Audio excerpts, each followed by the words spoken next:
Good morning students, welcome back to your maths class. Children, will start chapter number 15 today, introduction of graph. Collection of data you have done in your previous classes. Even bar graph also you have completed. You know that the graphs are the visual representation of the data collected. So there are different types of graph. First of all, we have bar graph, a graph used to show comparison among categories. You can see this is bar graph. Now the second type of graph is double bar graph. This also you have completed in class 7th. Next type of graph we have pie chart. A pie graph is used to compare parts of whole. The circle represents the whole. Just like one example is given to you. It's showing the information of viewers watching different types of TV channels.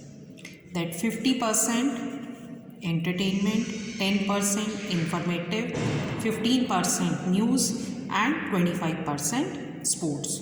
So the whole information, all informations are here in one circle. Next we have histogram. A histogram is a bar graph that shows data in intervals. Just like here 40 to 45, weights are given 45 to 50, 50 to 55, 55 to 60. There is no gap between the bars. Next we have line graph. A line graph displays data that change continuously over a period of time. One table is given to you, time 6 am, 10, 2 and 6 pm, and temperature 37, 40, 38 and 35. Now this is the representation of that table. At 6 am the temperature is 37. On x-axis time is taken and on y-axis temperature is taken. Then 10 it is 40. At 2 pm this is 38 and 6 pm this is 35. So now this was how many types of graphs we have. Now we'll start our exercise 15.1. It is basically on line graphs and reading of line graph. Now how to get the information from the graph, we'll understand this. Now one graph is given to you on page number 236 in your book. First question of exercise 15.1. On x-axis time is given and on y-axis temperature is given.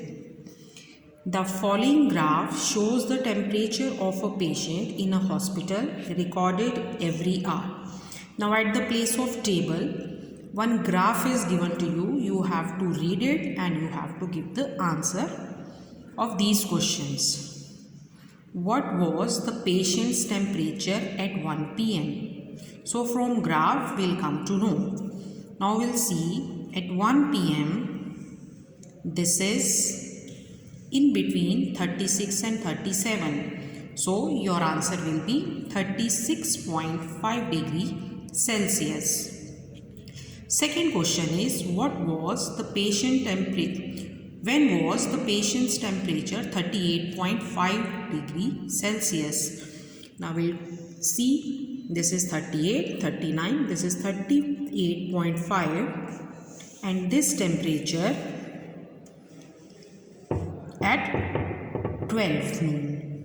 Means at 12 noon patient's temperature was 38.5. Now our third question is, the patient's temperature was same 2 times during the period given. What was these 2 times? Now we'll check. Now you can see this straight line at 1 o'clock 36.5 and at 2 o'clock also. It means our answer is 1 p.m. and 2 p.m. Now next question is, what was patient's temperature at 1:30? How did you arrive at your answer? Now 1:30, this is 1 o'clock and this is 2 o'clock. So it means this middle one, it will be 1:30. So 1:30 will check. This is the point, and the temperature in between 36 and 37. It means 36.5 degree Celsius will be the temperature. We'll check on x-axis between 1 and 2. This point will be 1:30, and on y-axis we'll check in between the temperature. It will be 36.5. Now the last question is, during which period did the patient's temperature show an upward trend? Yes. 9 to 10 it is increasing, it is showing upward trend. Even between 10 to 11 at this time also it is showing upward trend. After that it is decreasing, and then 2 to 3. So our answer is 9 to 10, 10 to 11 and 2 to 3. So you can do question number 2 of this exercise. I'll explain you one more question of this exercise.